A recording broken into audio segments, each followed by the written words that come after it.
Welcome to the Gruber Morning Show, our weekly artificial intelligence podcast. And this one today deals with Sora, the main theme.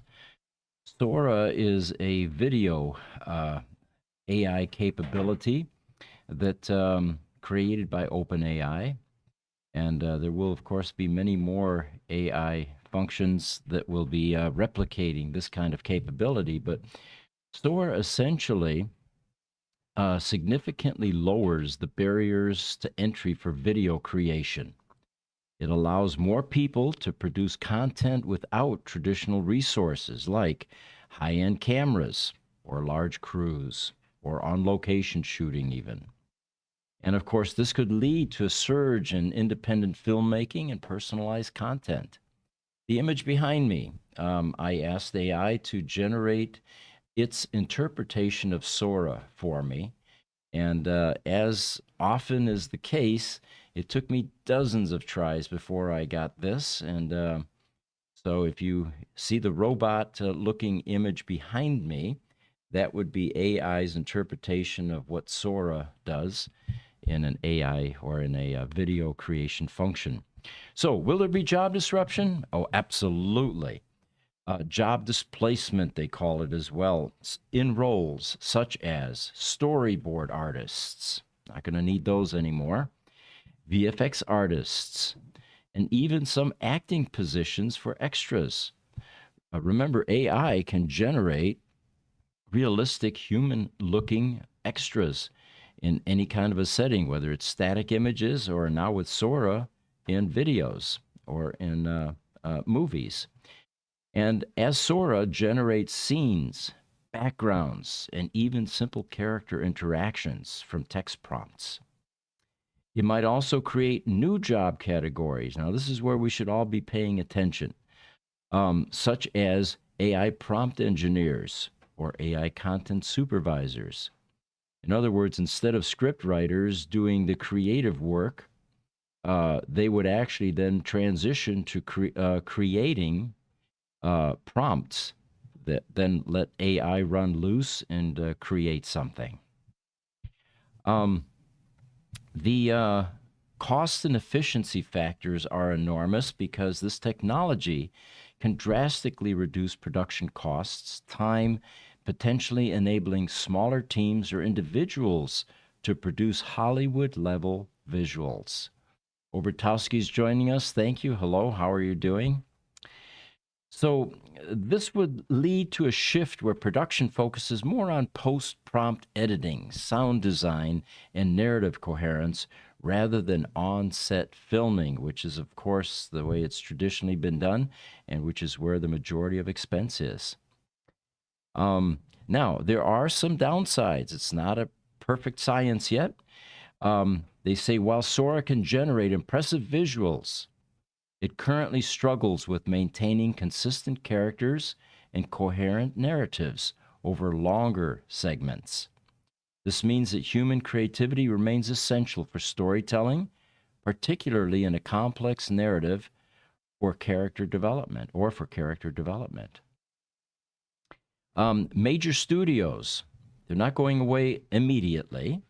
They might also integrate Sora to streamline pre-production or for specific tasks like creating stock footage or visual effects, and potentially leading, of course, to new production methodologies. Overall, they say Sora's impact has been transformative, and it happened overnight, if you remember. A year ago, we didn't have anything like this. So for those of you interested, Sora, I believe, is available. Jesse, you'll have to help me with this. Was there a false start? Is it now available to anybody that wants to subscribe?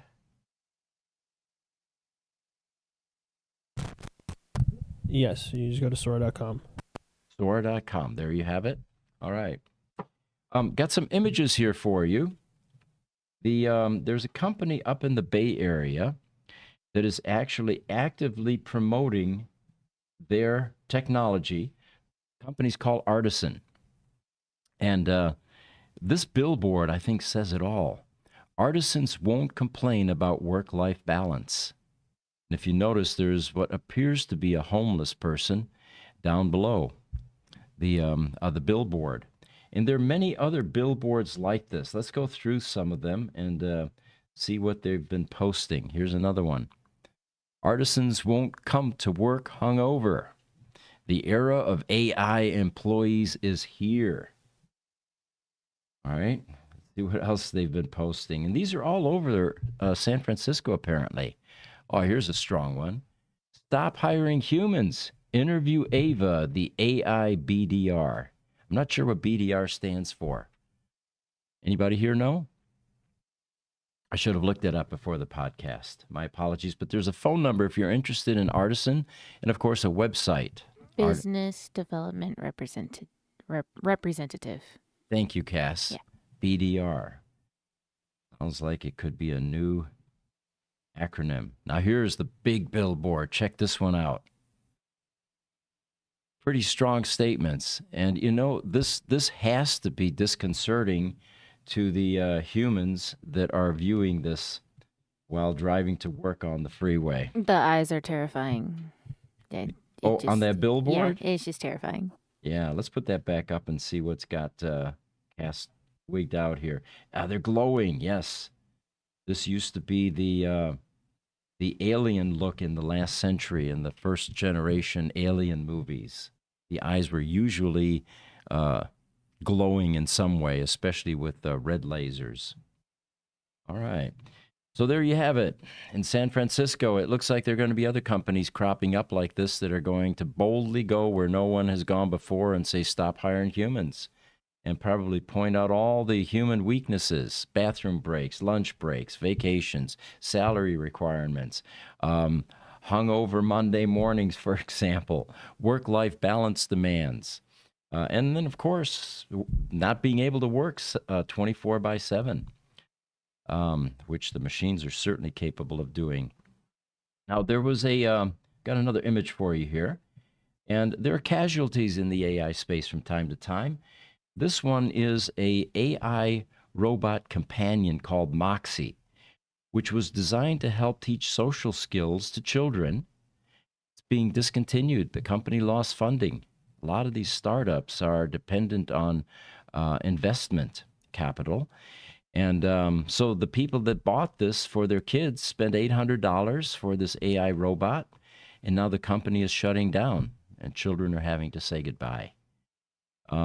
Which, by the way, I think is the next gold rush. The accelerated learning of children could be enhanced by artificial intelligence, especially packaged in something like this that is comforting to children. My granddaughter loves watching Cocomelon on Netflix, and she's obsessed with it.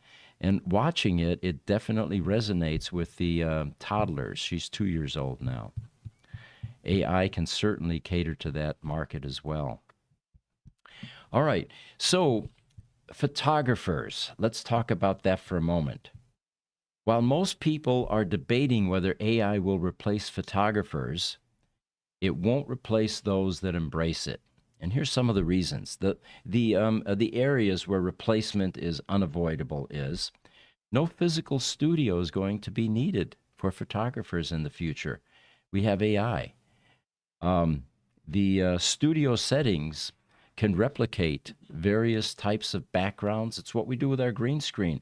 If you saw what was going on in our studio here, that image behind me is a completely AI-generated image. What's behind me is a green curtain that's hanging there.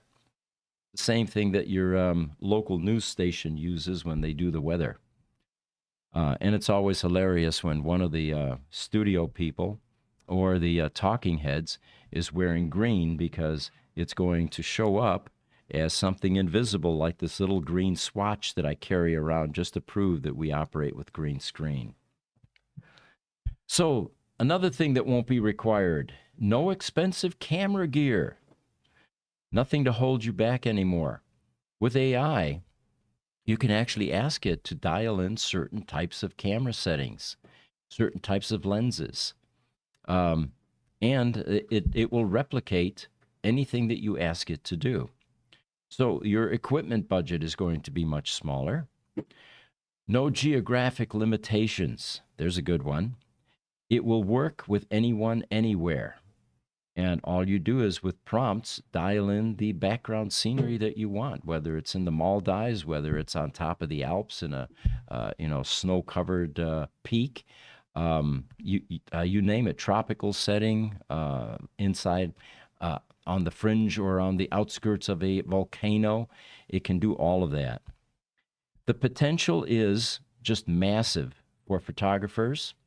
And here's another sobering thought. Typically, certain types of photography sessions are on location, and oftentimes events such as a wedding. Well, you really don't have to do that anymore as AI begins to replicate. You could essentially, as a photographer, collect images at the wedding party's home, and then from there let AI put all the pieces together, the settings, the poses, all of that. So, and of course, on any location. So your entire wedding party could go to Europe, for example, for that wedding without actually taking the trip. All right, this last week, apparently OpenAI has been introducing some Christmas gifts, and it's called the OpenAI's Projects tool. It enables users to curate and structure files and conversations within customizable folders. We've been getting one of these every day now, and Jesse, you're going to have to help me here. Is it over now, or is it still going on? Are we still within the 7-day window? I'm not sure. I have to check. Give me a sec. Okay. So since it's Christmas, they've been offering gifts. And it's new tools that have been released, and we've been collecting them and thinking about how we're going to use them. Is there anything coming through yet? I think he's still looking. Hey, Pete. Yeah. What's been your favorite tool? Wow, that's a great question, Aaron. I would have to say that the ChatGPT type functions where it allows me to create written text and improve it, that's been probably my most used tool. I know that Jesse writes code, and he's working on our websites, and I'm watching him just let AI do the coding at this point. It's remarkable what it's able to generate. Wasn't one of the new tools an Excel? Like it integrates with Excel and I think Google Drive too. Don't know. Was it, guys? I think I was trying to remember if that was one of them. If anybody has used it in our office yet. Most likely, yeah. I use Photoshop all the time, just like you guys. And there are Photoshop tools that are they're AI tools being inserted into Photoshop, I guess is what I'm trying to say. Yeah, I've been noticing Adobe having a lot of updates lately. Yeah. And it's a lot of AI related stuff. The other day I was in Word, at least our version, and there was some AI functionality in that as well. So yes, I'm enjoying all of it actually. And, there isn't enough time in the day to experiment with all of it. Have you guys noticed that? Yeah, no kidding. Yeah. It's like we've got a millennia of new tools available now. And, well, and a lot of it is just, opening it up and using it yourself. I mean, there's not a lot of tutorials or even like jumping on YouTube and seeing if somebody's, done a tutorial on it yet, where like there's a lot of like stuff for Photoshop and Premiere where you can like, hey, how do I do this again? And you can find like a dozen videos on it. This is so new. It's a lot of people haven't done anything on it yet. Yeah, good point. That was the first time I sneezed on air. Did you guys notice that, or did you miss that?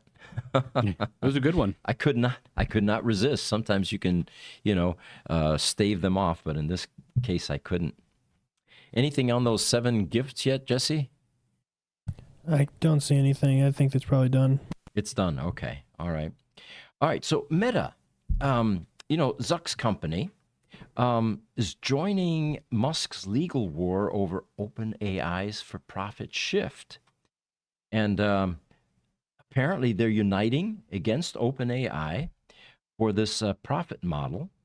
In a letter to California Attorney General Rob Bonta, Meta accuses OpenAI of weaponizing its nonprofit status for financial gain, warning that this could set a dangerous precedent for the AI industry. Musk has also filed legal injunctions, and he echoes these concerns. So we were asking before the podcast, why is Zuck jumping into the fray? Probably to curb the competition. That would be our guess, at least. But in the meantime, that one made the headlines. It is kind of interesting because it feels like lately, since Trump has been, since he's our president-elect, it feels like he's kind of doing a 180 on a lot of stuff and is kind of like, hey, guys, don't forget about me. I still like you guys. And like he's kind of doing a little bit of sucking up a bit. So I was wondering if this is more of a political move, or do you really think, Zuckerberg actually believes in this? So he's feeling left out, you're thinking? Yeah, or, because it feels like a couple years ago they had some censorship issues and they kind of, attacked, Trump, according to Trump, and then now it feels like they're kind of softening that stance a little bit and trying to, get in good with them. It's got to be tough, too, because, this is the day and age of the nerds. When I was in my formative years in high school, it was the jocks that ruled everything. And the nerds were pretty much relegated into the background because they weren't cool enough. They didn't drive the cool cars. They didn't get all the girls, all of that stuff. This is the day and age of nerds. They are the dominant force. And I think there's some social awkwardness that comes with pushing people that have a nerd background into the limelight like this. They're not used to it. Jocks relish in it, if they in high school, for example, they were probably on the football team and they got a lot of glory and they got a lot of attention as a result of that. The nerds typically had the thick glasses, the pocket protectors, the slide rules, and they stayed in the background. So I find it humorous that now it's the day and age of the nerds, and these guys are a little bit awkward as to how to handle this level of visibility and success. Do you think we're seeing a shift in the actual CEO? I mean, it seemed like before you couldn't even meet with a CEO, you couldn't have access to a CEO, and now it seems like they're more accessible than ever. And then to piggyback off that topic, I mean, look at the guy who shot that CEO, healthcare guy, Luigi was the guy, was the shooter. Do you think we're seeing a shift in the CEO? And if that's the case, do you see AI becoming the new CEO, and then maybe the old CEO, like an Elon, moves into more of a PR role? I think it depends on the industries, Aaron. In the other businesses that we're in, like power services and data center products, I'd be hard-pressed to tell you any of the CEOs of major corporations that are involved in things like that, creating products for that. But in the EV space, it seems like we have a cast of characters that have been pushed into the limelight. I mean, even the Mary Barras, for example, or the Jim Farleys, are mostly in the limelight. And then you have guys like the NVIDIA CEO, Jensen Huang, who may or may not be a nerd, but it just seems like in this rapidly evolving industry, we've got a lot of people that are pushed into the limelight, and they're realizing it's kind of fun to be in that limelight. In the old, stable, incumbent industries, I'm not sure that you're able to, get that kind of personality to emerge from those companies. I mean, do you guys know the CEO of BMW, for example?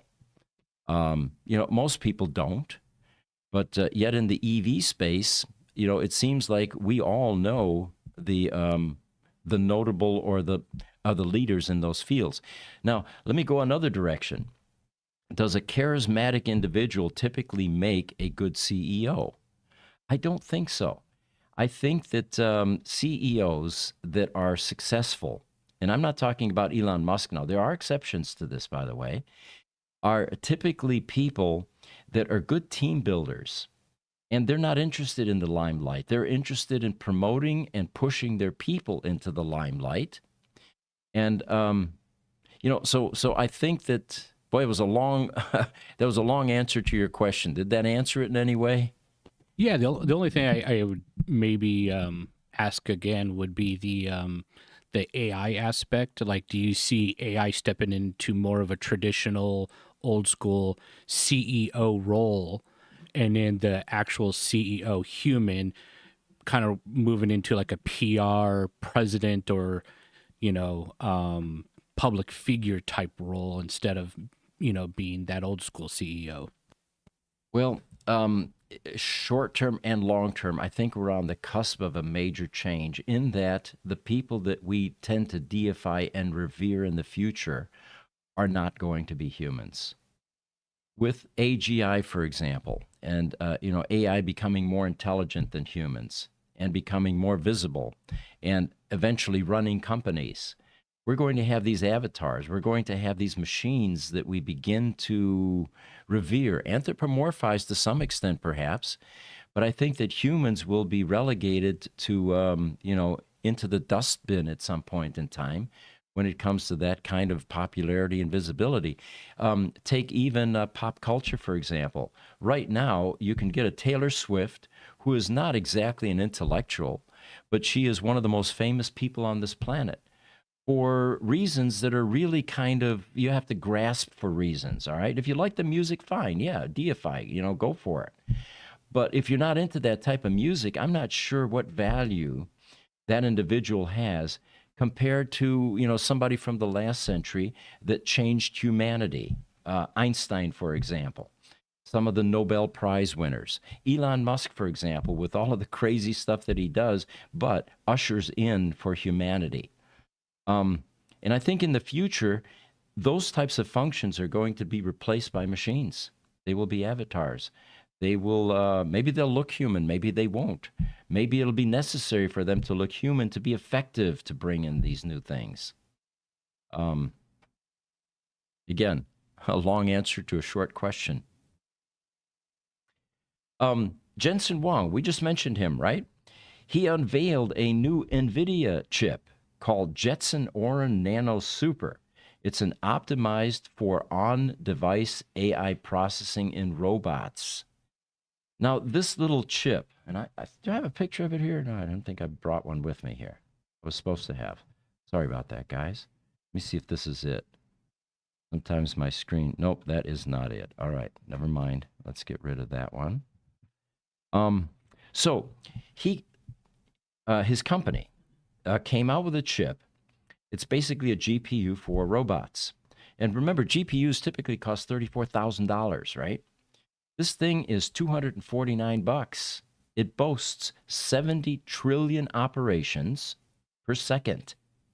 It has 102 gigabytes of memory and bandwidth, and it only consumes 25 watts of power.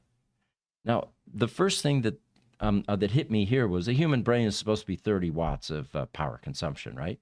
It looks like robots are 25 watts at this point, if this GPU for the robot is actually all that is required to make it think and function.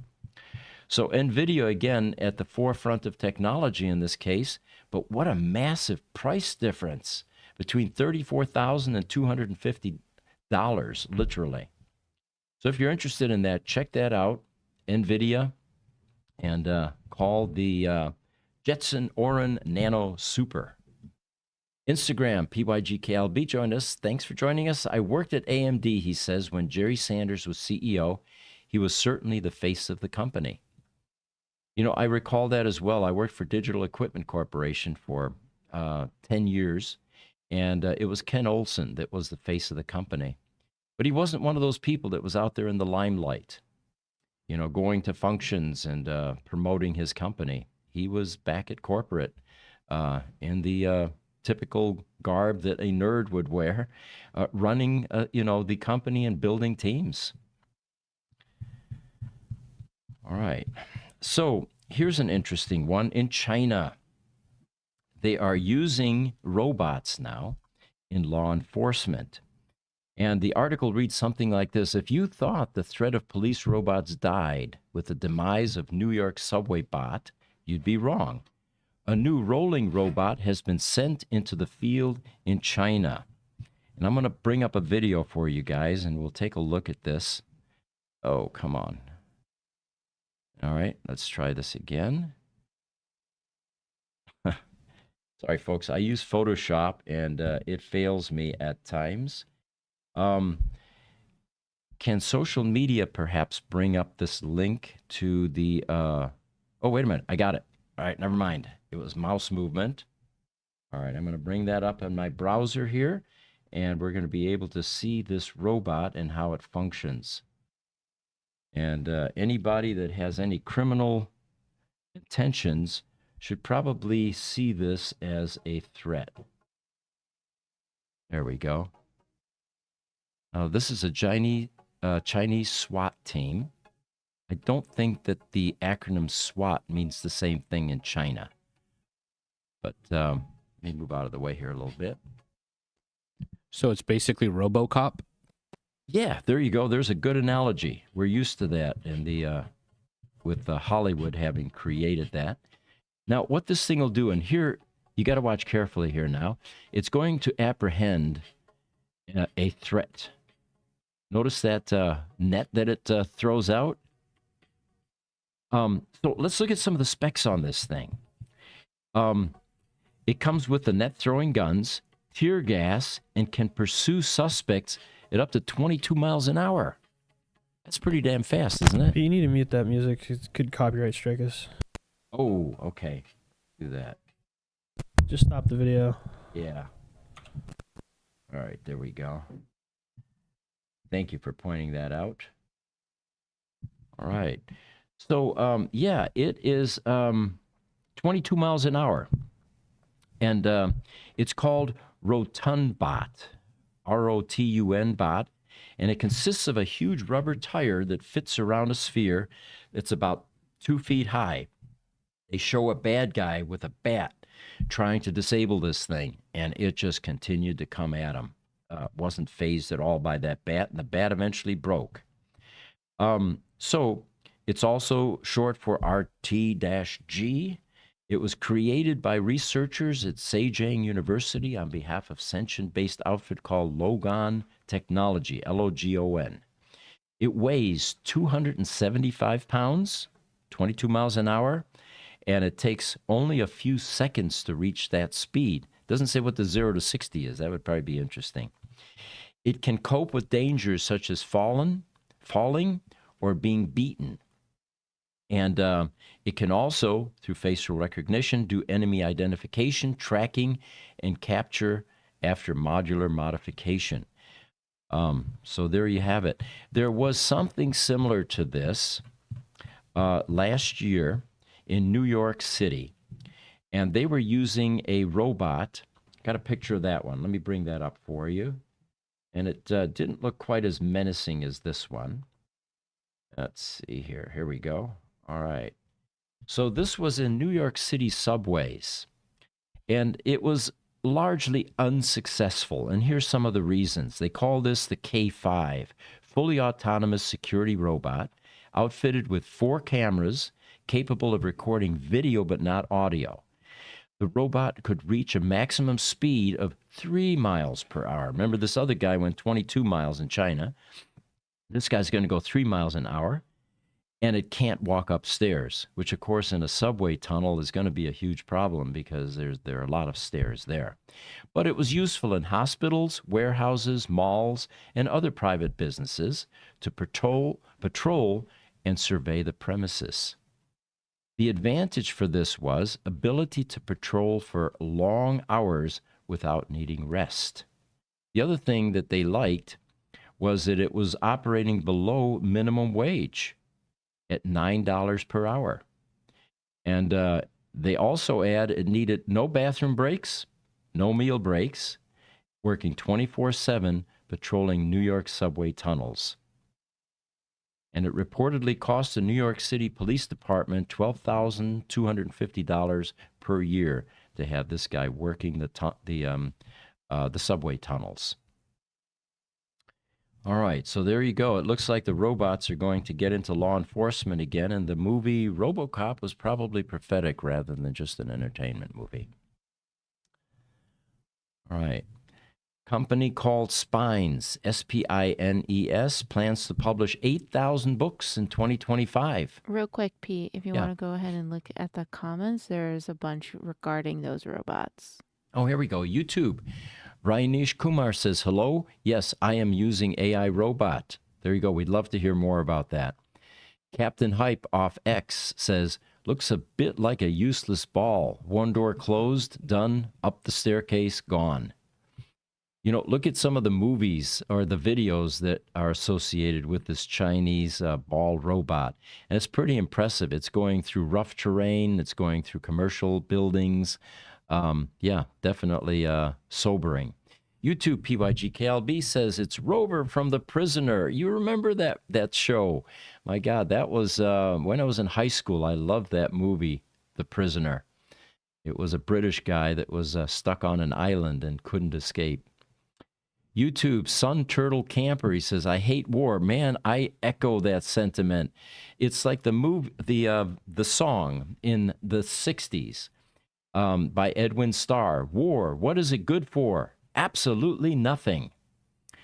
And we've got a video that we're going to release at some point that talks about the disadvantages of war and the absurdity of humans killing each other. YouTube PYGKLB, and just like the Daleks, Daleks. Is that it's from Doctor Who. Daleks are actually aliens inside of robotic exoskeletons, more or less. Yeah. And you can literally defeat them by just going upstairs because they can't go up the stairs. Oh, how cool is that? Okay. So until they get robots that can traverse stairs, it looks like we're safe for a while. Well, thank you, PYGKLB, and thank you, Cass, for updating me on something. YouTube, Sun Turtle Camper. Hello from Denmark. Welcome. Thanks for joining us. We have a Tesla Roadster customer in Denmark right now that's got a brick Roadster, and we're trying to figure out how to get his car running again. YouTube, Sun Turtle Camper also says, don't kick the robot. Yes. All right. So this book company, Spines, they charge authors between $1,200 and $5,000 for AI editing, proofreading, formatting, and designing and distribution. It looks like books and authorship is going to shift over to the machines before too long. All right. Let's take a look at some of the other items that we have here. I've got a couple of robots here that, whoops, it looks like I need to get back to a different section in my, there we go. All right. ChatGPT is now on your phone, by the way. And here was an article that talks about its capabilities. And of course, with it being able to be your eyes or be eyes through your phone lens, it now is able to see everything that you're seeing, comment on it, dissect it, help you discern what it is. And there's this one cool program that actually takes a picture of a plant and it can tell you what's wrong with it. Overwatered, underwatered, needs basil leaves, whatever it is. It's just crazy what it can do. Then we have the robot that actually, can you guys see that? Are they seeing what's on my screen, Jesse? Yeah. Here's a robot. Basketball playing robot sinks a record-breaking 80-foot shot. But unlike the last basketball game you saw, maybe the Harlem Globetrotters, this robot does it consistently over and over and over again with complete precision. So the real question here is, will humans eventually decide that they want to see robots playing basketball? Or will it still be humans making mistakes? There's a good question. What if the robots can consistently sink baskets? Then where would the gamemanship come in? Where would the unpredictability come in, which is part of sports, right? All right, Aaron, you're going to have to think about that. I know I got you thinking on this one. Yeah, I don't know if I don't know if I want to see robots in human sports. Yeah. You know, I mean, there's BattleBots. BattleBots is kind of like robot boxing. Mm-hmm. Okay. yeah, but I mean, it's not a human fighting a robot. It's robots against robots, ran by humans. Yeah. But what if basketball robots were run by humans like BattleBots? That would be called Nintendo. All right. I agree. It could be called that. So anyway, going through my all right, here's another one, Jesse. I want to bring this one up. And we won't do the audio so we avoid the potential copyright infringements. Am I able to bring this full screen? There we go. Oh, we've got audio. All right. Let me mute that completely. What we're seeing here is Uncanny Valley Cast, and I thought of you immediately when I saw this. These are two robots that are discussing things, and you can see from their facial expressions, very, very human-like. It's a short clip, granted, but this is the kind of technology that is beginning to evolve with AI. Disney should put these on their rides, like the Pirates of the Yeah, good Caribbean, point. and just have AI robots in there. Disney has some really good robotics. Adding the movements of the faces would make it even more magical, according to Disney. Well, yeah, that's the whole point of going there and spending all that money on those tickets. Got an image here we can pop up. This one kind of drove it home for me. Humanity researches AI. Okay, humanity perfects AI. AI perfects itself. AI enslaves humanity. Solar flare disables AI. Humans begin worshiping the sun god.